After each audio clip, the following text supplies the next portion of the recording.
वर्तमान में जो इस कमरे का तापमान है वह कैसा है रामोतर बाबू जी? कैसा है? गर्म है कुछ। गर्म है कुछ, हुकुम टाइप का है। मस्त टाइप का। शाम की तरह है या कुछ हल्का है? शाम से बहुत हल्का है। तो क्यों हल्का है? सुबह का समय है, रात भर सूर्य रहा नहीं है, आप तपा नहीं है, ठंडी है।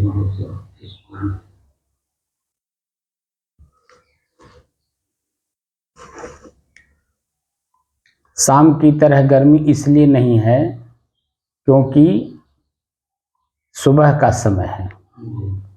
पूरी रात भर जो तापमान है, तापमान में गिरावट आया है। सूरज की गर्मी प्रचंड नहीं है,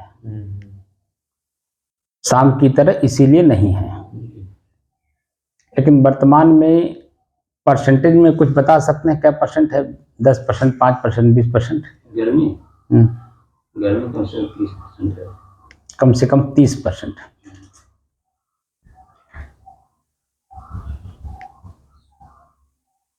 पसीना होना शुरू हुआ, हो गया है? तो जब बैठे होंगे उस समय और अभी में पसीना होने से कुछ आपके शरीर की तापमान में गिरावट आया कि नहीं? जरूर पसीना होगा, गिरावट आया धीरे धीरे। हाँ, क्योंकि जब शुरू में बैठे होंगे तो शरीर ऊपरी हिस्से में गर्म रहा होगा।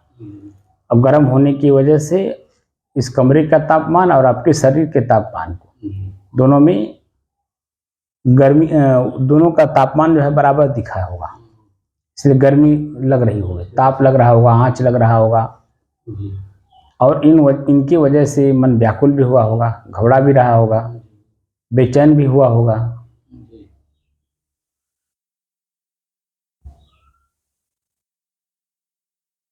अब आप अनुराग दास जी बताइए, शाम को बहुत व्याकुल हो रहे थे आप। शाम की व्याकुलता में जब मैं बैठा हूँ थोड़ा स्ट्रिक्ट होकर, तो आपके मन में घबराहट, बेचैनी तो जरूर हुई होगी, लेकिन उठने से पहले तक आपके शरीर के अंदर में जो गर्मी के कारण व्याकुलता छाई हुई थी, उसमें कुछ गिरावट आया था कि नहीं? शाम की बात कर रहा हूँ। शाम में व्याकुलता, वो अंदर की दूसरी समस्या थी, वो बीमारी कुछ था नहीं, वो बात तो है, मैं समझ गया, लेकिन वो जिस काम के लिए बैठे हैं उसकी बात हाँ, वो ठीक हो गया था। मैं उसकी बात कर रहा हूँ। एक सदुर कबीर का एक वाक्य है कि एक एक निर्वारिये जो निर्वारी जाए, आय दो मुख का बोलना घना तमाचा खाए।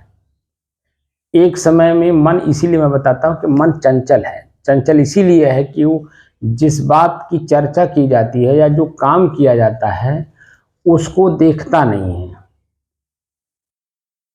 वो कुछ और भी ला करके ख्याल करा देता है, स्मरण करा देता है, और जिसके कारण जो वर्तमान का कार्य हो रहा है उसकी अच्छाई, बुराई, हानि, लाभ मन मस्तिष्क पकड़ नहीं पाता है। समझ रहे हैं? तो हम लोग साधना करने की दृष्टि से बैठे हैं, तो साधना किस चीज की कर रहे हैं? सहज की। तो हम स्वयं अपने आप में सहज हैं, यही आप अपने अंदर में नई बात ले लीजिए। हम स्वयं अपने आप में सहज हैं, लेकिन हम खुद अपने आप में असहज बन गए हैं। क्यों बन गए हैं? आदत बना बना करके। समझ रहे हैं? जैसे मैंने वीडियो में आपको सुने होंगे आप कि चाय पी पी करके हमने अपनी आदत बिगाड़ ली, और जब मुझे समझ में आया कि इस आदत की वजह से, चाय की आदत की वजह से भूख नहीं लग रहा है, शरीर कमज़ोर हो रहा है और गैस बन रहा है, गैस के कारण और तमाम तरह की शारीरिक बीमारियां उत्पन्न हो रही हैं। जैसे ही मेरे इस बात को समझ में आया, हम अपने ही चाय को छोड़ने के लिए कमर कस लिए, क्योंकि आदत हमने ही बनाई थी बार बार पी करके। और वो बार बार पी करके जो चाय की आदत थी, वह चाय की आदत बार बार अभ्यास करने से ही छूटेगा। और अपनी ही चाय को छोड़ने में इसी 50 साल की उम्र में ही हमको 1 साल लग गया पूरा, क्योंकि मैं पूरे 50 साल की अवस्था में कितनी बार चाय पिया हूँ, कितनी अवस्था तक। जब मैं घर में था तो चाय पिया ही नहीं। साधु जीवन में आया तो गुरु जी के पास मैं 10 साल चाय पिया नहीं। मैं हरिद्वार गया, वहाँ 1 कप चाय पीना शुरू किया। 1 से 2 cup, 1 cup 2 cup, 1 cup 2 cup ऐसे हो जाता था। वह भी किसी के द्वारा पी लिया करता था, अपने से नहीं पीता था। मगहर में आया तो यहाँ पे 3 से 4 कप, 5 कप ऐसे हो जाता था। 5-6 कप तो डेली का हो जाता था। लेकिन जब मैं बस्ती में आया, अब यहाँ महंत बना दिए गए। अब महंत होने के कारण जितने भी लोग मेरे पास मिलने आते थे, उस समय में मुझे उनको चाय पिलाना होता था। अब उनके साथ हमें भी पीना होता था। अगर मैं ना पीऊँ तो उनको बुरा लगे। ऐसे 1-2 बार हो गया शुरू में कि मैं जब एक बार चाय पी लिया तो नहीं पीता था। लेकिन अब जो जिनके साथ पी रहे हैं तब वो कहें भाई आप भी पीजिए, तभी हम पी पाएंगे। अब उनके साथ चाय पी करके हमने 30-35 कप चाय पीना शुरू कर दिया। अब वह मेरे शरीर को नुकसान देना शुरू किया। और जैसे ही मुझे अपने आप का ज्ञान हुआ कि इस कारण से हमारे शरीर में इस तरह की नुकसान यानी रोग पैदा कर रहा है, हम चाय छोड़ने के लिए कमर कसे तो मुझे अपनी ही चाय छोड़ने में 1 साल लग गया। अब आप समझ रहे होंगे, 1 साल लग गया अपनी चाय को छोड़ने में, क्योंकि वो जो मांसपेशियों में मुंह के अंदर में गरम गरम चाय, गरम गरम पानी और चाय की पत्ती और प्लस जो है चीनी, अदरक, इलायची, लौंग का जो रस होता था वो अंदर जा कर के मांसपेशियों में घर कर लिया था। क्योंकि बार बार मैं पी रहा था ना, बार बार पीने की वजह से वो एक आदत और लत बन गई। अब उसे ही हमें छोड़ने के लिए हमको साल भर तक उसके एकदम उसी पे नज़र रखना पड़ता था कि चाय नहीं पीना है, चाय नहीं पीना है, चाय नहीं पीना है। लेकिन फिर भी पी लेना पड़ता था। वह तो जब मैं थोड़ा और कमर कसा तो मैं चाय की जगह पर अब उसको ठंडा कैसे करें, क्योंकि मांसपेशियों में घर कर लिया है। तो हमने क्या किया जानते हैं, यही सत्तू पीना शुरू किया। सत्तू के अंदर में प्याज, मिर्चा, जवाइन और क्या नाम आपका, ऐसे 2-4 चीज़ जो है, काला नमक, नींबू, ये सब डाल करके, और थोड़ा सा प्याज ज़्यादा डालता था ताकि कूच करके खाएं। तो जब हम प्याज को कूच खाते थे और उसी सत्तू को पीते थे तो जो मांस के अंदर में घर कर गया था चाय की पत्ती और चीनी, वह धीरे धीरे डाउन होने लगा। और उसको भी हमने 1 महीने तक लगातार पिया। तब जाकर, वो भी 1 गिलास नहीं, 2 गिलास, 3 गिलास, 2 गिलास, 3 गिलास ऐसे पीता था 2-2 घंटे के अंतराल में। जब भी चाय का आदत मतलब स्मरण होता था, ख्याल होता था, या मांसपेशियों में चुनचुनाहट होती थी चाय को मांगने के लिए, उस समय मैं वही देता था। और सतर्क रह करके धीरे धीरे 1 साल लगा जरूर। आज लगभग हमको लगता है कि 8-9 साल हो गया होगा। और इस समय जो हमारी स्थिति है, चाय न पीने के पहले की जो स्थिति थी ना, वो स्थिति एकदम बिल्कुल हमें मालूम हो रही। तो सहज हम खुद हैं, लेकिन सहज स्थिति को सहज हम रहने नहीं देते। हमारी यही कमजोरी है। हमारे भारत में क्या पूरे विश्व में साधना इसीलिए सिखाई जा रही है कि सबसे पहले तो आपका चंचल मन किसी एक बिंदु पर एकाग्र हो, कंसंट्रेट हो। अंग्रेजी में कंसंट्रेशन कहते हैं, हमारे हिंदी में उसको एकाग्रता कहते हैं। एक लक्ष्य से किसी कार्य को करना। जैसे मैं एक लक्ष्य से काम किया, तब जाकर के मैं 1 साल में अपनी चाय को छोड़ पाया। चाय छोड़ने का संकल्प लेकर के कमर न कसा होता तो साल भर में भी नहीं छूटता, क्योंकि बीच बीच में मैं पी लेता, बीच बीच में पी लेता। तो जैसे पीता तो वो अपना घर बनाया हुआ तो पहले से है ही है, और वो आकर के जो है और मजबूत कर देता। बात समझ रहे हैं? तो जो विपश्यना है, हाँ, विपश्यना आपको संस्कृत का वाक्य बता दे रहा हूँ। विपश्यति शब्द है, पश्यति माने देखना होता है, विशेषण लगाया। किसी चीज को देखिए तो उसको तब तक देखिए कि जब तक उसके द्वारा उत्पन्न आपके जीवन में जो दुख है, पीड़ा है, वह जब तक खत्म ना हो जाए। तो हम अपने श्वास को, ईश्वर जो शब्द है ऋग्वेद में, ईश्वर और भगवान 2 शब्द हैं, जड़ और चेतन, प्रकृति और पुरुष, क्षेत्र और क्षेत्रज्ञ, ये 2 शब्द हैं ऋग्वेद काल से लेके। तो ऋग्वेद में जो भगवान और ईश्वर शब्द का प्रयोग हुआ है वह शरीर को ही समझने के लिए। भगवान माने हमारा शरीर, भगवान, तो भा भूमि, गगन, व वायु, आग और नीर, ये 5 तत्व हैं जो हमारा शरीर है। इसी को भगवान कहते हैं। हमें अपने ही शरीर को पढ़ना है, देखना है, जानना है, लेकिन एक सहारा लेकर के। किसका सहारा? ईश्वर शब्द का। ईश्वर शब्द का सहारा लीजिए और अपने ही शरीर को पढ़िए, तो 2 चीजें ज्ञान होगा, मैं और मेरे का। शरीर मैं नहीं, मेरा है, और शरीर का उपभोक्ता मैं हूं। ये ज्ञान होता है दो वस्तुओं का। तो प्रकृति में समझ में आएगा कि माटी, पानी, आग, हवा, आकाश द्वारा निर्मित हमारा शरीर है, और हम इसी शरीर में रहते हैं, और इसी शरीर में रह करके इसी शरीर का हमने आदत और लत बना लिया है। आँख से देख करके, कान से सुन करके, जीभ से स्वाद लेकर के, नाक से सुगंध दुर्गंध लेकर के।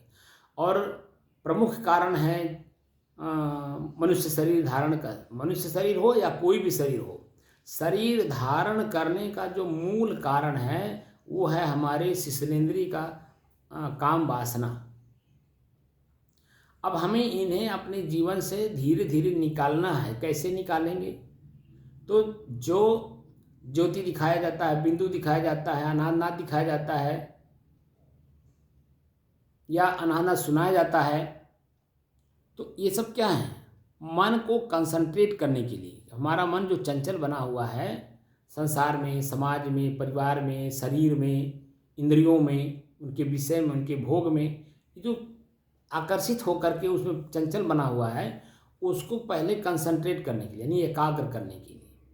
क्योंकि कोई भी काम, जैसे मैंने एकाग्रता शब्द का प्रयोग पूरे साल भर न किया होता तो चाय हमारी छूटती नहीं,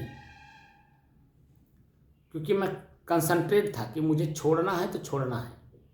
इसलिए मुझे साल भर का मतलब जानते हैं, 365 दिन है, एक दिन में 24 घंटा। और चाय की लत इतनी पड़ी थी कि 1 घंटा भी नहीं हम रह पाते थे। 1 घंटे में 2 कप 3 कप चाय पी लेता था, इतना आदत लगी हुई थी।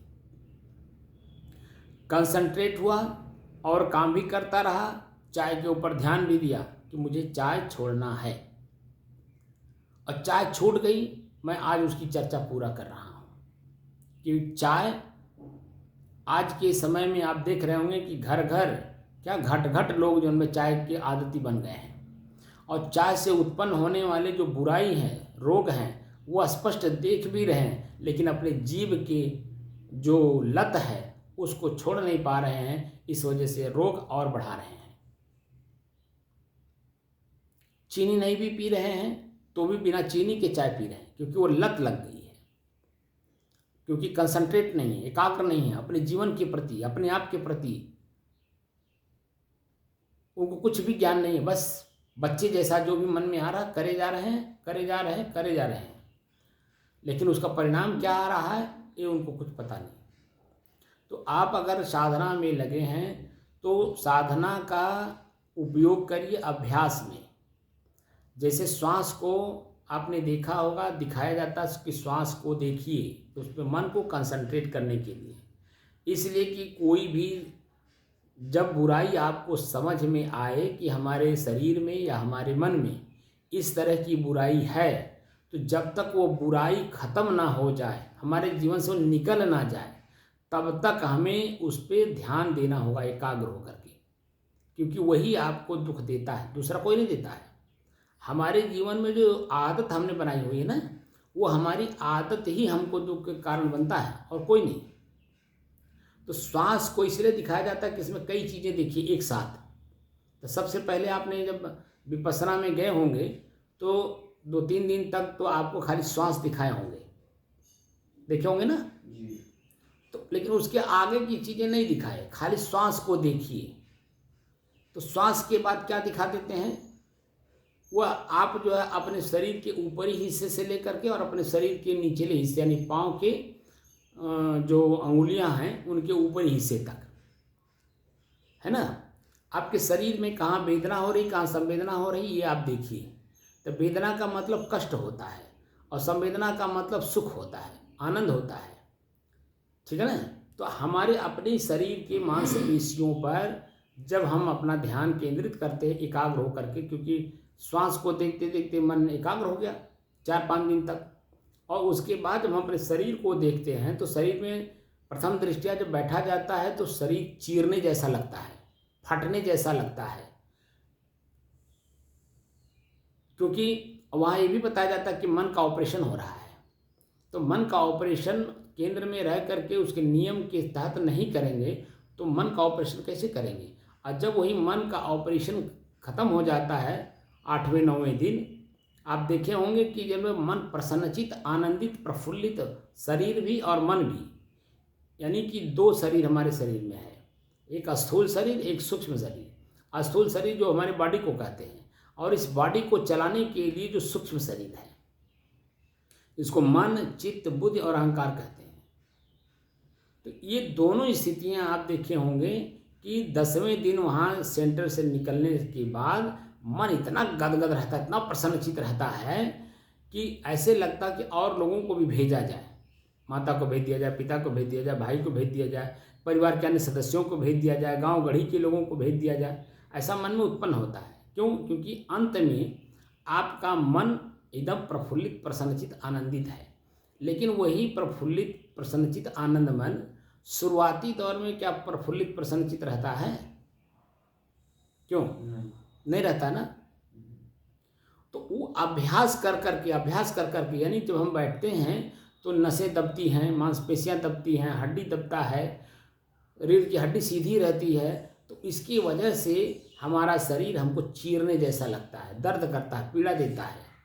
लेकिन वही जब बार बार बैठते हैं, लगातार 12 घंटे बैठते हैं, तो धीरे धीरे जो हमें महसूस होता है प्रथम दृष्टया, वह धीरे धीरे उसमें कमी आती है, गिरावट आती है, क्योंकि हम बार बार उसका अभ्यास कर रहे हैं। बैठने का मतलब क्या हुआ? अभ्यास ही तो हो रहा है, और अपने ही शरीर के अंगों को देखा जा रहा है कि कहाँ वेदना हो रही है, कहाँ संवेदना हो रही है। तो वेदना का मतलब कष्ट, पीड़ा, दर्द, चीरना, और संवेदना का मतलब आनंद और सुख हमारे शरीर में। जैसे अभी आप वर्तमान में देख रहे होंगे मेरे 2 पैर हैं, आपके भी पैर होंगे तो, लेकिन एक, मैं इसका जिक्र क्यों कर रहा हूँ कि मेरे एक पैर में, पैर के उंगली के पास, बीच की उंगली के पास कोई हड्डी इधर से उधर हो गई है पंजे में, दाहिने पैर के। तो दाहिने पैर के पंजे में पूरा पंजा हमको दर्द दे रहा है, लेकिन वही दूसरे बाएं पैर में कुछ नहीं हुआ है तो सुख का अनुभव भी नहीं कराता है, क्योंकि मन बार बार उसी दर्द पे जा रहा है, बाएं पैर के सुख में नहीं जा रहा है, क्योंकि वो सामान्य है। और बार बार मन केंद्रित होकर के वहाँ हमें पीड़ा महसूस कराता है, दर्द महसूस कराता है।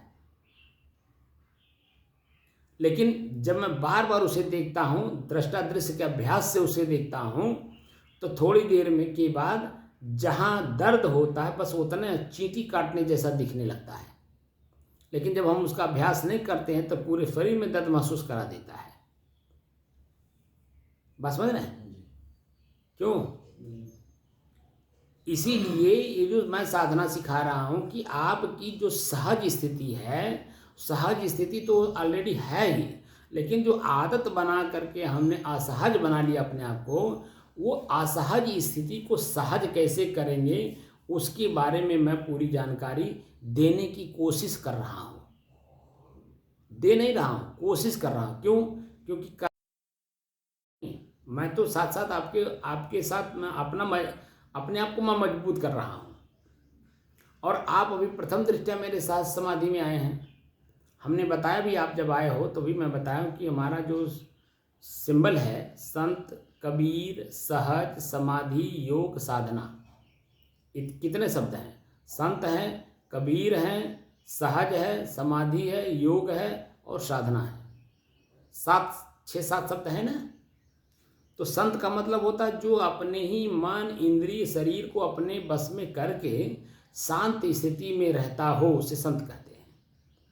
कबीर का मतलब होता है जो अपने शरीर को, शरीर के इंद्रियों को, उनके विषय को, उनके भोग को अपने बस में कर लिया हो या करने में लगा हो, वो कबीर। वो कबीर एक व्यक्ति नहीं, वो कोई भी, जितने भी लोग हैं पूरे विश्व में इस तरह की साधना करने वाले, वो सब कबीर हैं। जैसे महात्मा बुद्ध ने अपने आप को कहा कि मैं बुद्ध नहीं हूँ। बुद्ध हमारी एक स्थिति है, और हमारे जैसे स्थिति वाले यानी बुद्ध हजारों लाखों हुए, पहले भी हुए हैं, वर्तमान में हैं भी, और आगे भी अनंत बुद्ध होंगे। क्योंकि एक बुद्ध शक्ति है आपके अंदर में। उस शक्ति के बारे में वो बता रहे हैं कि जो भी शक्ति को ईजाद करेगा वह बुद्ध हो जाएगा। ऐसे कबीर भी कह रहे हैं कि जो अपने ही शरीर, इंद्रिय और मन को अपने बस में कर ले वही कबीर होगा। तो संत, कबीर। सहज का मतलब होता सरल। समाधि का मतलब होता आपके अंदर में जो शक्ति है समाधि की, सुख और दुख दोनों के मध्य की जो स्थिति बनती है ना, वो समाधि की है। जैसे शाम के टाइम गर्मी बहुत थी, हमने उसको देखना शुरू किया, धीरे धीरे हमारी समाधि लग गई कि नहीं? क्योंकि वो जो पीड़ा हो रहा था गर्मी की वजह से, अकुलाहट, घबराहट, बेचैनी, वो देखिए धीरे धीरे सामान्य हो गया कि नहीं हो गया? क्यों रामातर बाबू जी? अनुराग दास जी इस बात का शाम को अनुभव किए थे ना। तो वही स्थिति आपको पैदा करनी है, बशर्ते ये देखना है कि कौन सा हमारे अंदर में आदत है कि वह आदत कितने दिन में छूटेगा। बस खाली ध्यान देना है कि कितने दिन में छूटेगा। कोई एक दिन में छूट जाता है, कोई 1 घंटे में छूट जाता है, कोई 1 हफ्ता लगा लेता है, कोई 1 महीना लगा लेता है। हमने आपको बताया ना, हमारी एक चाय छोड़ने में हमें 1 साल लग गया, कोई साल भर भी लग जाएगा। लेकिन कुछ ऐसे भी रोग हमारे शरीर में हैं कि पूरा जीवन चलते चलते उसे हम नहीं खत्म कर सकते, क्योंकि उसी के द्वारा निर्मित है। ये जो शरीर है ना, उसी के द्वारा निर्मित है, इसलिए शरीर रहते रहते वो खत्म नहीं होगा। लेकिन यह कि सतर्कता और सावधानी शरीर में रहते रहते पूरे जीवन काल में उसका ध्यान देना पड़ेगा। पूरे जीवन काल तक, यानी मृत्यु के पहले तक आप उससे कभी भी जैसे अचेत हुए या असावधानी बरते, वो तुरंत आपको पटक देगा। वो है काम, क्रोध और लोभ। इन 3 चीज़ों को तो पूरे जीवन आपको देखना होगा। और उसमें भी प्रमुख है काम वासना, शिष्टनेंद्रिय की उत्तेजना। और उत्तेजना भी कई तरह से होती है। जैसे श्वास में कई चीज़ें मिलती हैं। जैसे मैं शुरुआती दौर में, जब रामावतार बाबू को पता है, जब मैंने श्वास को दिखाया था, तो अपने श्वास को देखिए। तो देखते समय क्या देखिए कि मेरा श्वास कैसे चल रहा है। अगर मन में कोई बात होगी तो श्वास की गति तेज चलेगी। पहली बात तो श्वास पे मन जाएगा नहीं, उसको मन को केंद्रित करने में श्वास पर काफ़ी समय लग जाता है। लेकिन जब केंद्रित होने लगेगा तो श्वास कैसे चल रहा है ये मालूम हो जाएगा। मन में अगर चिंता है तो भी हमारी श्वास की गति तेज होगी, चिंतन है तो भी हमारी श्वास की गति तेज होगी, लेकिन चिंता से कम होगी। किसी बात को लेकर के चिंता हो रही होगी तो आपकी श्वास की गति तेज चलेगी। आप चल करके आए हैं, बैठे हैं, तो भी आपकी श्वास की गति तेज चलेगी। तो जिस कारण से श्वास की गति तेज चल रही है उस कारण का निवारण कर दीजिए, श्वास की गति सामान्य हो जाएगी, सहज हो जाएगी। श्वास की गति तेज चलने के कारण रोग उत्पन्न होने का खतरा है, हार्ट अटैक, ब्रेन हेमरेज, इस तरह की रोग उत्पन्न होने की स्थिति बन जाती है। तो जब हम अपने श्वास को सामान्य बना लेंगे तो ये दो रोगों में कोई भी रोग हमें प्राप्त नहीं हो सकता, क्योंकि मैं सतर्क हूँ, सावधान हूँ, क्योंकि शरीर में रह रहा हूँ तो शरीर की सुरक्षा हमारा दायित्व है। श्वास कैसे चल रहा है ये हुआ। दूसरा, श्वास में क्या मिल रहा है। अब क्या मिल रहा है प्रश्न आया तो 6 चीजें मिलती हैं: सुगंध, दुर्गंध, सामान्य, ठंड, गर्म, शीतल। अब हम अपने जब श्वास को देखना शुरू किए कि क्या मिल रहा है, तो वर्तमान समय में जो कुछ भी वातावरण में होगा या जिस कक्ष में आप बैठे उस कक्ष में जो होगा वो आपको आपका नाक बताएगा। जैसे इस कमरे में वर्तमान में क्या बता रहा है? दुर्गंध। इस कमरे में दुर्गंध है क्या? नहीं। वर्तमान में नहीं है ना? सुगंध है? सामान्य है ना सुगंध है ना दुर्गंध है, सामान्य है। अब बताइए कि ठंडा है कि गर्म है कि शीतल है? गर्म है, क्योंकि वातावरण गर्म है ना, प्रचंड गर्मी है, सूरज अपने स्वरूप में, प्रचंड स्वरूप में है, इस वजह से दीवार गर्म है, छत गर्म है, और इस कक्ष का जो हवा है वो गर्म है। इसलिए हम जो श्वास ले रहे हैं तो गर्म गर्म महसूस हो रहा है। तो वर्तमान समय में क्या मिल रहा है? गर्म हवा, गर्म है जो मैं खींच रहा हूँ और छोड़ रहा हूँ। तो जब मैं खींचता हूँ तो भी गर्म हवा और छोड़ता हूँ तो भी गर्म हवा। तो इसलिए व्याकुलता, बेचैनी, घबराहट होती है। और इसी को हम जब लगातार देखने लगते हैं अपने श्वास को कि हमारा श्वास गर्म क्यों है, हमारा श्वास गर्म क्यों है, हमारा श्वास गर्म क्यों है, तो पता चल जाता है कि वातावरण में गर्मी है। और इसी को जब घंटे तक आप देखेंगे तो आपके श्वास की जो गर्मी है ना, जो अंदर भीतर जा रहा है, उससे व्याकुलता, बेचैनी, घबराहट, घुटन नहीं महसूस होगी, बल्कि धीरे धीरे धीरे धीरे वो सामान्य हो जाएगा। बात समझ रहे हैं? तो शरीर में उत्पन्न होने वाले जो रोग हैं, श्वास की गर्म हवा होने की वजह से श्वास की गति तेज चलने लगती है, बेचैनी होती है, वह बेचैनी, व्याकुलता, गर्मी सब अपने आप नॉर्मल हो जाते हैं। थोड़ा सा ही खाली आपको मेहनत करना होता है। और यह हम लोग तो रोज़ अनुभव कर रहे हैं कि ताप, आँच, गर्मी हमारे शरीर के ऊपरी हिस्से पे लग करके मुझे व्याकुल करता है। और उसी को जब हम दृढ़ता से बैठ जाते हैं और बैठ करके जब हम अपने ही ताप, आँच, गर्मी को देखने लगते हैं, धीरे धीरे धीरे धीरे पसीना हमारे शरीर से निकल करके इसी अपने ताप, आँच, गर्मी को ठंड कर लेता है, शीतल कर लेता है।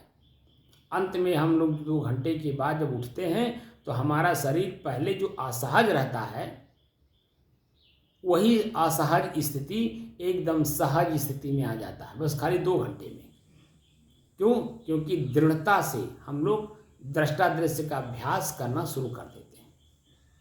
तो हमारे शरीर की स्थिति सामान्य हो गई, क्योंकि हमने प्रकृति को अपने बस में कर लिया इस वजह से। और हम व्याकुल क्यों हैं? क्योंकि हम प्रकृति के बस में हैं। तो धीरे धीरे जब आप चलोगे तो इस चीज़ को समझ जाओगे। तो इसलिए श्वास की गति को देखिए, फिर उसके बाद अपने शरीर के प्रत्येक अंगों को भी देखिए, क्योंकि ये शरीर मैं नहीं हूँ, ये शरीर मेरा है, मैं शरीर का मालिक हूँ। तो शरीर और शरीर के पार्ट्स, इन सभी का मैं मालिक हूँ। तो एक एक करके जब जानने का प्रयास करेंगे, एक एक निर्वार्य जो निर्वारी जाए।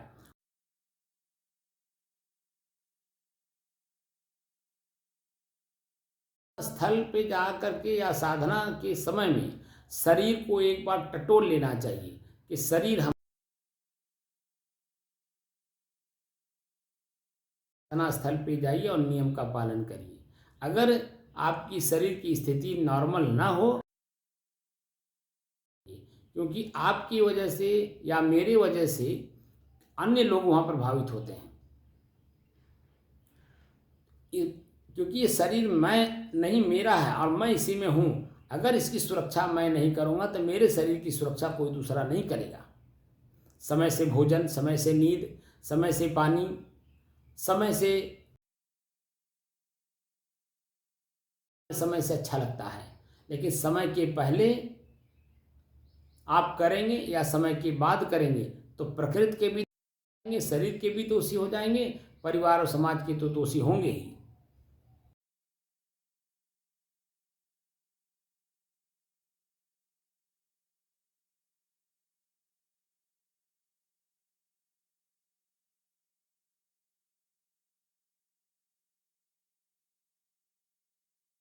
कर रहा हूं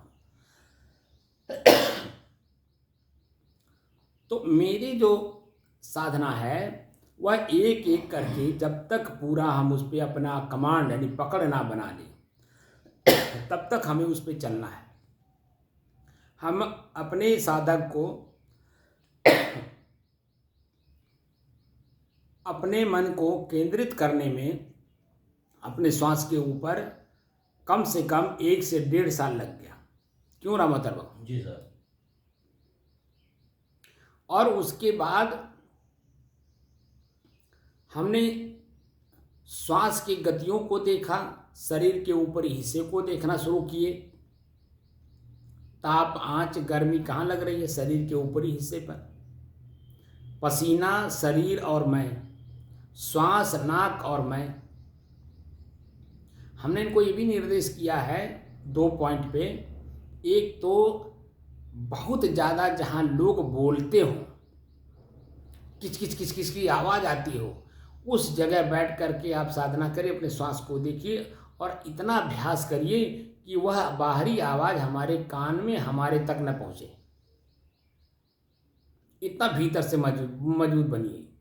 दूसरा हमने निर्देश दिया है कि जहाँ भी दुर्गंध आता हो, खूब दुर्गंध हो, वहाँ बैठिए और वह दुर्गंध आपको आभास ना हो, ऐसा अभ्यास करिए। क्यों रामोतर बाबू? जी जी, बोला हूँ कि नहीं? सही बताया। इसलिए कि जो हमारी असहज की स्थिति बनी हुई है उसे हमें सहज बनाना है, और अभ्यास करके हमने अपने आप को असहज किया है, और अभ्यास करके ही हमें सहज में अपने को जानना है कि हमारी सहज स्थिति यही है। क्योंकि जीव मीठा मीठा खाना भी चाहता है, कान मीठा मीठा सुनना चाहता है अपने अनुकूल। अब प्रतिकूल जैसे देखता है वैसे आग बबूला कर लेता है। अक्रोधात भवत सम्मूढ़ है, क्रोध को आ जाने से हमारी मानसिक स्थिति को मूढ़ कर देता है, मूढ़ बना देता है। अब मूढ़ बना करके हमसे नाजायज काम करवा देता है, जिसका परिणाम बहुत गलत गलत समाज में आता है। और हम खुद सहज हैं, अपनी सहज स्थिति को संभाल नहीं पा रहे हैं, क्योंकि जिनमें हमने अपने आप को आदत बना रखा है, उन आदतों ने हमें अपने आप में मिला करके हमसे गलत काम करवा देते हैं। तो जिंदगी को सहज बनानी है। अब पूरा जिंदगी आपको ये काम करना,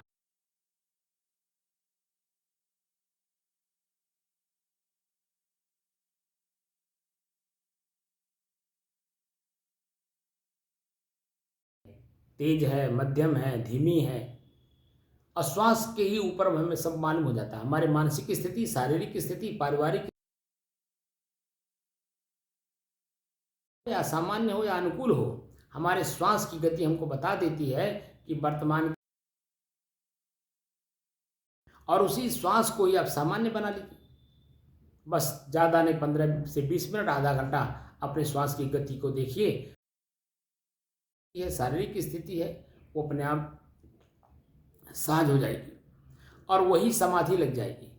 सम धन आदि, सम माने बराबर, आदि माने सुख और दुख।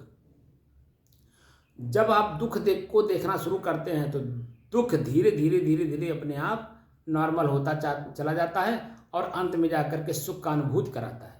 लेकिन ना आप दुख हैं ना आप वर्तमान में सुख हैं, इन दोनों के मध्य, दोनों को जानने वाले एक सहज स्थिति आपकी है, जिसको हम निज तत्व कहते हैं। हमारा निज तत्व एकदम शुद्ध है, उसमें कोई मिलावट नहीं है, ना सुख है उसमें ना दुख है, सहज है बिल्कुल। लेकिन हम अपने निज तत्व को जान नहीं पाते, तो उसमें क्या करते हैं, मिलावट कर लेते हैं। आंख से देख लेते हैं, कान से सुन लेते हैं, जीभ से स्वाद ले लेते हैं, शरीर के ऊपरी हिस्से पे सुख दुख का अनुभव करते हैं, ठंडी गर्मी का।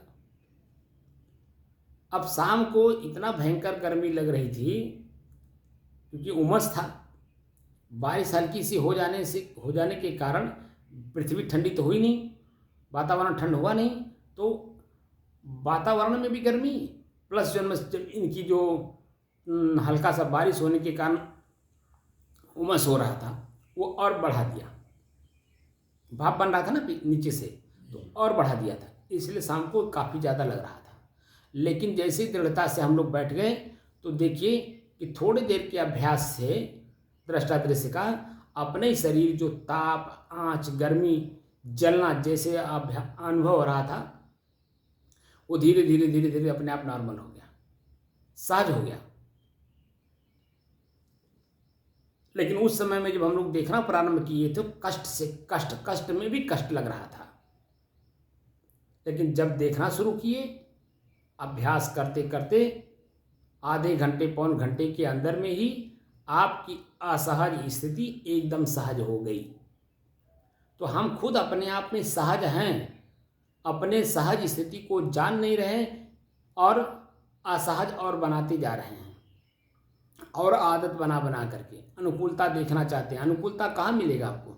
आपके अपने शरीर में ही आपकी इंद्रियां आपको सहज होने नहीं देती, तो बता दीजिए बाहर आप किसी के पास, स्थान पे, किसी व्यक्ति के पास या किसी अनुकूल वातावरण में आप जा कर के भी सहज नहीं हो पाएंगे, क्योंकि सहज स्थिति आपकी स्वयं की है। और प्रकृति में असहज स्थिति इसलिए बनी हुई है क्योंकि वहाँ एक नहीं है, 5 हैं।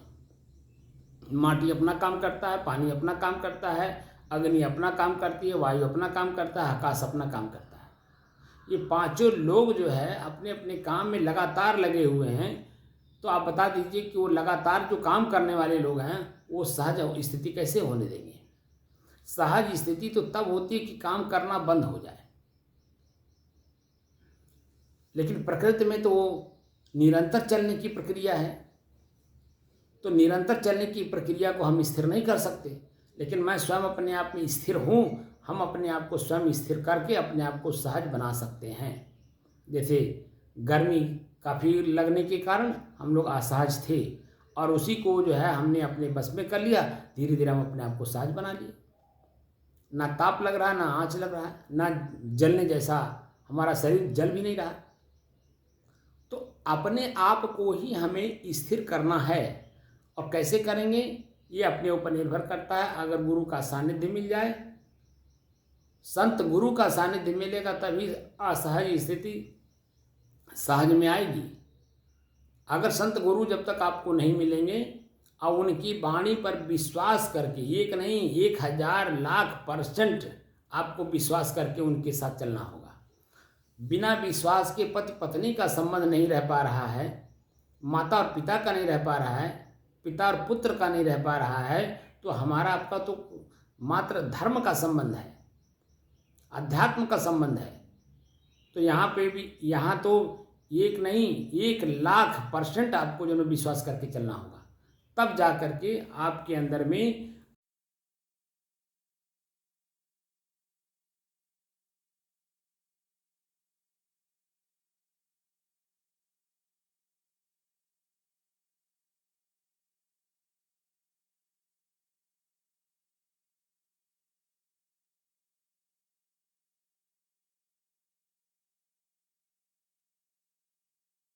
बस को, तो ऊपरी हिस्से पे देखेंगे तो ऊपर का चमक दमक दिखता है, उसमें ड्राइवर नहीं दिखता है। आगा पीछा देखेंगे, दाएं बाएं देखेंगे तो ऊपर ही हिस्सा दिखता है, लेकिन जब बस के अंदर में घुसेंगे तब आपको मालूम पड़ता है कि यात्री का सीट कहाँ है, कंडक्टर का सीट कहाँ है और ड्राइवर का सीट कहाँ है। और ड्राइवर अपने सीट पे बैठता है तो उसको आप देखेंगे कि हमेशा चौकन्ना रहता है। जैसे ही चाबी लगा करके इंजन स्टार्ट करता है और गियर लगा के चलना शुरू करता है, आप उसकी स्थिति देखिए और पहले बस पर जब बस को नहीं चला रहा होता उस समय की स्थिति देखिए। तो बस पे बैठते ही चाबी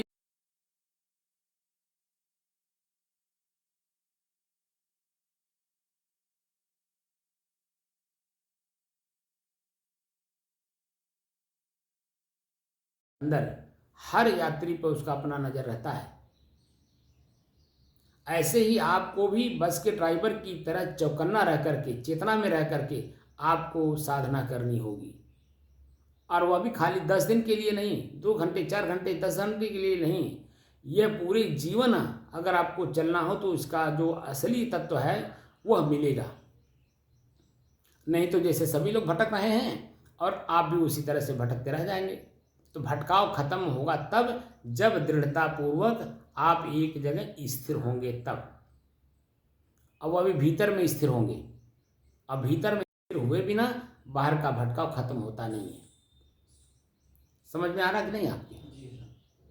तो भीतर की जो मानसिक स्थिति है उसको कंट्रोल करिए, क्योंकि वही आपको दौड़ा रहा है। कबीर साहब ने कहा कि तन राता मन जात है, मन राता तन जाए।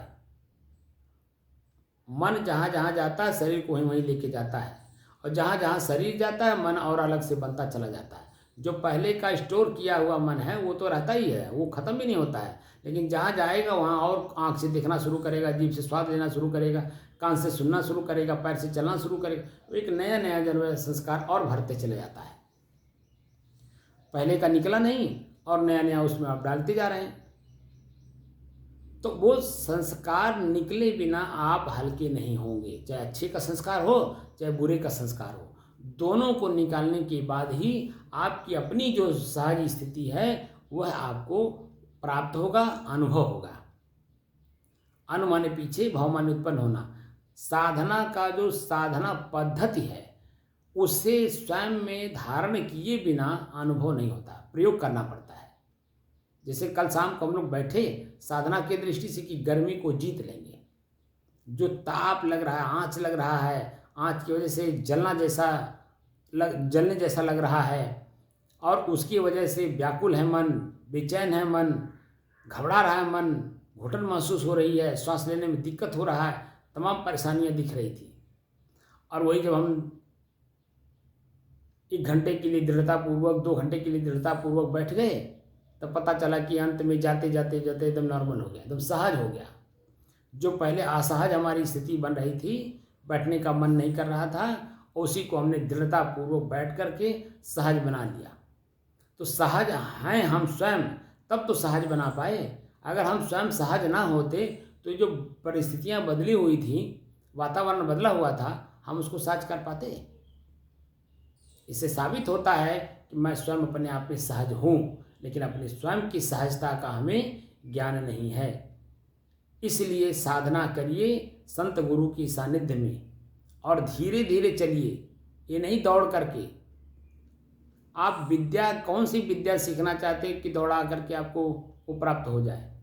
हमारे पास, आप तो उतने पढ़े लिखे नहीं हैं, हमारे पास एक LLB किए हुए व्यक्ति, वकील साहब, जो कि वो मेच्योर हैं, वकालत करते हैं, कम से कम हम जो लगता है कि 15-20 साल की वकालत उनकी होगी। अब वह व्यक्ति मेरे पास आए और कहे कि हम हमारे ऊपर आप शक्तिपात कर दीजिए।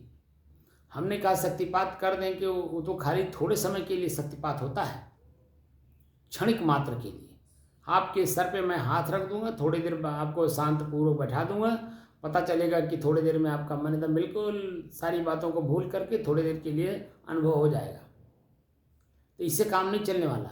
मैं कह रहा हूँ कि स्वयं आप अपने अंदर में सहज स्थिति बना लीजिए 24 घंटे के लिए। बस मेरे पास आप साधना करने की पद्धत सीख जाइए, और जब आपका मन व्याकुल हो बस इसी साधना को आप लागू कर लीजिएगा अपने जीवन में। तो जो बाहरी तनाव आपको मिल रहा है उस तनाव से आपको एकदम के लिए छुटकारा मिल जाएगा तत्काल में, और आपकी असहज स्थिति जो बन रही थी तनाव के कारण वो एकदम नॉर्मल हो जाएगी, सहज हो जाएगी।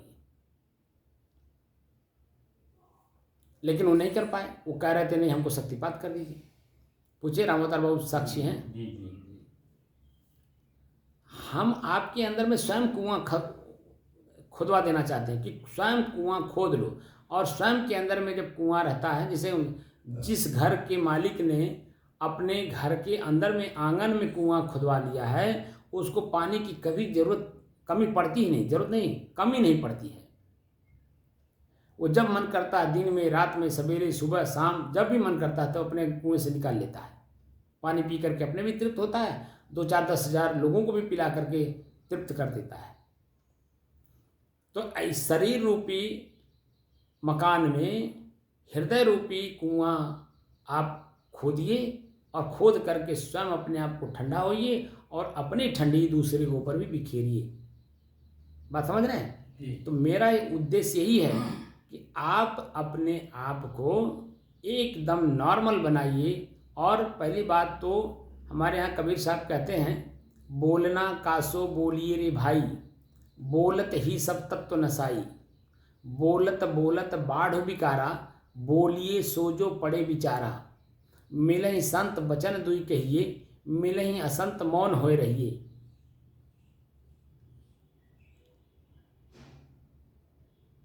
मिलहि संत बचन दुई कहिए, मिलहि असंत मौन होए रहिए। समझ रहे हैं? काहे कबीर अर्ध घट डोले, अपूरा होए विचार ले बोले। तो आप मन में पहले से कुछ लिए हुए हैं, और मैं आपको कुछ वर्तमान में अनुभव कराना चाहता हूँ, तो आपको लगता है कि मैं बात करना चाहता हूँ। मैं बात नहीं, वर्तमान की स्थिति को अनुभव कराना चाहता हूँ कि जिस उद्देश्य से आप आए हो वह उद्देश्य आपका पूरा हो। लेकिन जब आपको पहले से कुछ मन में लिए रहेंगे और हमारी बात मन आपका पूरा सुनेगा नहीं, और सुनेगा नहीं तो उसमें कंपैरिजन करेगा नहीं, और कंपैरिजन करेगा नहीं तो जो चीज़ें आप चाहते हैं वो चीज़ें यहाँ प्राप्त कैसे हो पाएगी। इसीलिए शांत मन का होना, गुरु के सानिध्य में, संत के सानिध्य में, या किसी के सानिध्य में जो आपसे सीनियर हो, जिनके पास आप कुछ सीखने गए हो। संसार का कोई भी चीज़ अगर आप सीखने गए हैं किसी के भी पास, अगर वहाँ उस समय में आपका मन सीखने के भाव से नहीं है तो मन में कुछ पहले से लिए रहेगा, और जब मन में कुछ पहले से लिए रहेगा तो जो वो बता रहे हैं वो बतंगड़ जैसा आपको लगेगा। तो आपकी मन स्थिति कमज़ोर हो, पहले से कमज़ोर है ही है, और कमज़ोर हो जाएगी। तो वहाँ आप ज़्यादा दिन टिक करके उस चीज़ को नहीं सीख पाएंगे, और जब नहीं सीख पाएंगे तो आपका मन हिरण की तरह आपको घुमाता रहेगा।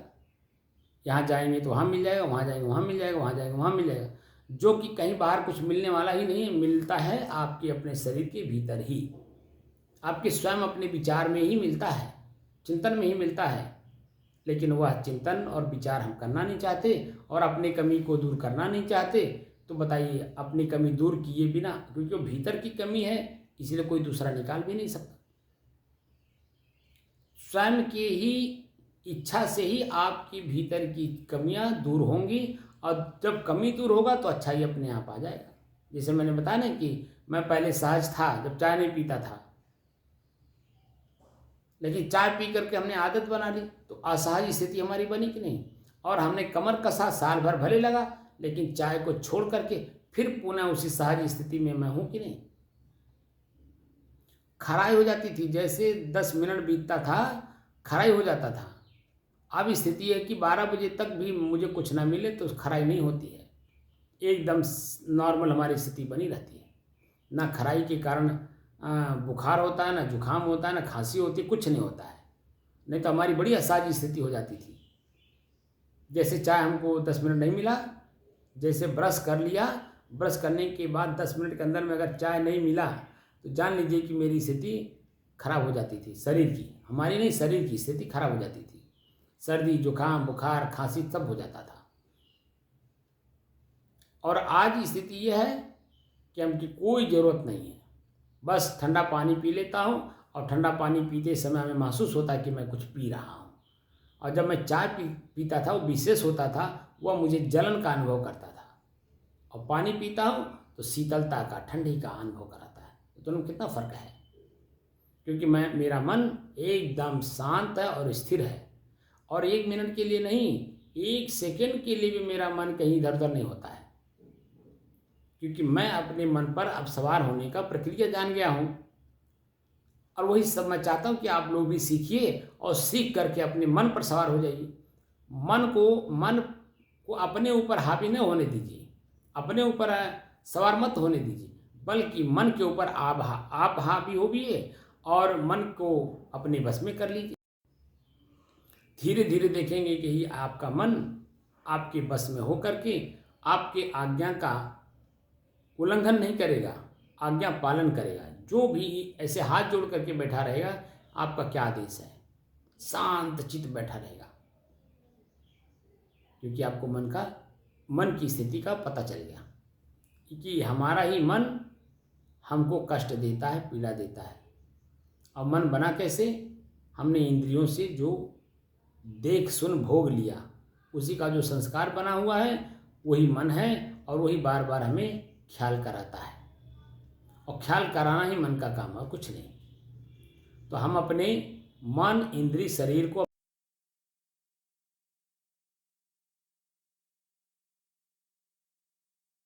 है उसको देखें, धीरे धीरे अपनी स्थिति, असहज स्थिति को सहज बनाएं। समझ में आया कि नहीं आपके? मैं अनुराग बाबू से पूछ रहा हूँ, आपको हमारी बात समझ में कुछ आ रही है? जी सर। समझ बढ़ानी है। समझ जब तक नहीं बढ़ेगा और जब तक पकड़ नहीं पाओगे, कहीं भी आप जाएंगे बोलने वाला शब्द ही बोलेगा, और शब्द का अगर वजन आपने नहीं लिया तो वो चुप हो जाएगा, तो कुछ दे ही नहीं पाएगा, क्योंकि जो भाव है ना वो शब्दों के माध्यम से ट्रांसफ़र किया जाता है, और शब्द का कीमत समझने वाला शब्द में समझ जाता है। इसीलिए कबीर साहब कहते हैं कि शब्द सम्हारे बोलिए, शब्द के हाथ न पाओ, एक शब्द औषधि करे, एक शब्द करे घाव। वाणी तो अनमोल है, जो कोई बोले जान। अब यहाँ देखिए, वाणी मतलब शब्द को जान करके, समझ करके बोलने की बात कर रहे हैं। वाणी तो अनमोल है, जो कोई बोले जान, और ये तराजू तौल के तब मुख बाहर आन। शब्द शब्द बहु अंतरे, सार शब्द मत लीजिए, कहें कबीर जहाँ सार शब्द नहीं, दृढ़ जीवन सो जीजिए। वह जीवन धिक्कार है जिसके जीवन में सार शब्दों का संग्रह नहीं है, और सार शब्दों का संग्रह हुए बिना आप निर्भीक नहीं हो सकते, निर्द्वंद नहीं हो सकते, निश्चिंत नहीं हो सकते, निष्फिक्र नहीं हो सकते। निर्छल, निर्द्वंद और निश्चिंतता, ये सब स्थितियां तभी बन पाती हैं जब शब्द के वजन को आप लेते हैं तब। तो बात समझ में आ गई आप लोगों को?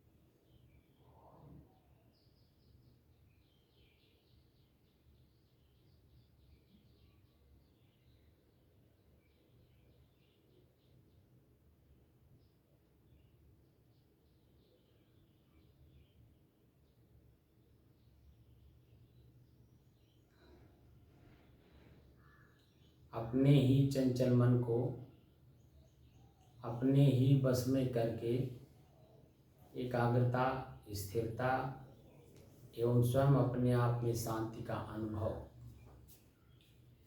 करने की दृष्टि से साधना करते करते आज 943 दिन हो गए। तारीख 7 जून सन 2024, दिन शुक्रवार, प्रातःकाल का समय। वर्तमान समय में 7 बज गया। 5 बजे बैठे हैं। अभी आप देख रहे होंगे कि अपने शरीर के ऊपरी हिस्से पर देखिए तो पहले की अपेक्षा एकदम सहज स्थिति बन रही है कि नहीं? जी जी। क्यों अनुराग? जी 2 घंटा पहले जो हम लोग बैठे हैं उस समय में असहज स्थिति थी। अब 2 घंटे बाद अभी 7 बजे तक बजते बजते देखिए सहज स्थिति मालूम हो रही है, क्योंकि जो ताप आँच गर्मी लगने के कारण मन व्याकुल था, बेचैन था, अकुला रहा था, घबरा रहा था, घुटन महसूस हो रही थी, वह देखिए एकदम सहज हो गई। आप स्वयं सहज हैं इसीलिए न सहज हुए। जी अगर आप सहज न होते तो कैसे होता है? तो ये जो तत्व हैं ये आपको सहज कर पाते? ना। क्योंकि तो खुदा वो नहीं जानते कि मैं सहज हूँ कि असहज हूँ। जी इसका जानने वाला सहज है, इस वजह से वो सहज स्थिति अपनी बना लेता और अनुभव कर लेता है। इसका मतलब है कि मैं स्वयं अपने आप में सहज हूँ, स्थिर भी हूँ, सहज भी हूँ और स्थिर भी हूँ और शुद्ध भी हूँ। मेरे में कोई मिलावट नहीं है। ये जो ताप आँच गर्मी व्याकुलता घबराहट बेचैनी घुटन ये सब क्या है? मिलावट है। सब मिलावट है।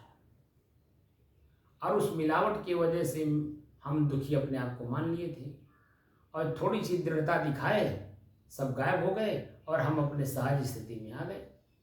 जो मैं हूँ स्वयं वो मेरा स्थिति क्या है? सहज, एकदम सहज स्थिति हमारी बन गई। हमें अपने शरीर के ऊपरी हिस्से पे ताप आँच गर्मी सब कुछ महसूस होता है, लेकिन भीतर जब हम हृदय की तरफ देखने लगते हैं तो हृदय मेरा एकदम बिल्कुल शीतल है, ठंड है, क्योंकि ऊपरी हिस्से को अब देखना बंद कर दिया मन ने। और देखना तब बंद हुआ जब ये खुद स्थिति अपनी सामान्य बना लिया, तब सहज बना लिया तब। तो अब अपने श्वास को देखिए, श्वास की गति को देखिए, किस दिशा में जा रहा है, ठंड गर्म शीतल सुगंध दुर्गंध सामान्य। शरीर के ऊपरी हिस्से पे देखिए कि पसीना है, शरीर है और मैं हूं।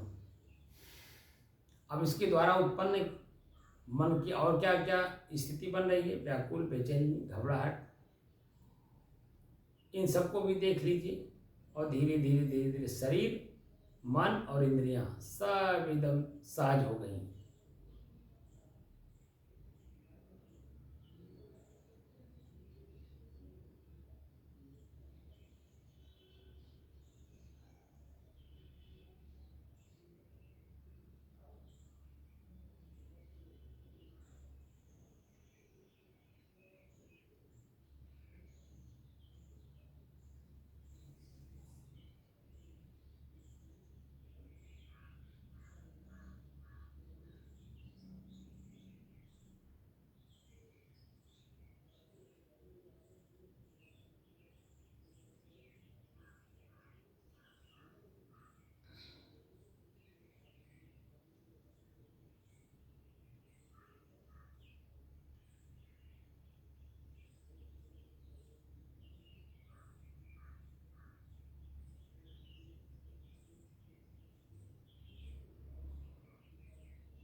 सहज हो गई कि नहीं हो गई? प्रथम दृष्टया देखे होंगे असहज स्थिति थी और अभी 7:18 हो रहा है। 18 मिनट ओवर होते होते ये आपकी स्थिति एकदम सामान्य हो गई कि नहीं हो गई? सहज स्थिति बन गई, न मन में कोई बात है,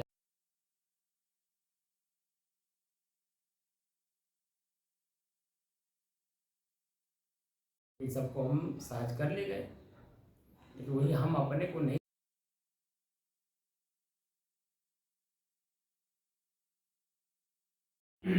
अपने अंदर की ही कमी देखना है, देख करके समझना है और समझ करके निकालना है।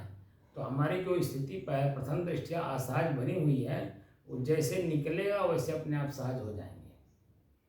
और जब तक कमी भीतर रहेगी आप सहज नहीं हो सकते हैं, आप क्या हम ही नहीं हो सकते, समझ रहे हैं? इसीलिए भीतर की कमी निकालिए और अपने सहज स्थिति को सहज और बना लीजिए। बस जो आदत बनाए हैं उसी आदत को अपने जीवन से निकालना है। और आदत के द्वारा ही चाय पी करके हमने आदत बनाई तो चाय छोड़ने के लिए भी हमें आदत बनानी पड़ी, तो धीरे धीरे सहज स्थिति हमारी बन गई एकदम सामान्य। उससे उत्पन्न होने वाले कोई रोग हमारे शरीर में नहीं है। बस भोजन करिए, भजन करिए, साधना करिए, साधना कराइए, यही काम मेरा है, कुछ नहीं। साहिब इसे बंद करिए। तो सहज स्थिति हो गई ना, ये एकदम सहज स्थिति है कि नहीं रामोदर बाबू जी है सर। अनुराग दास जी, आपकी स्थिति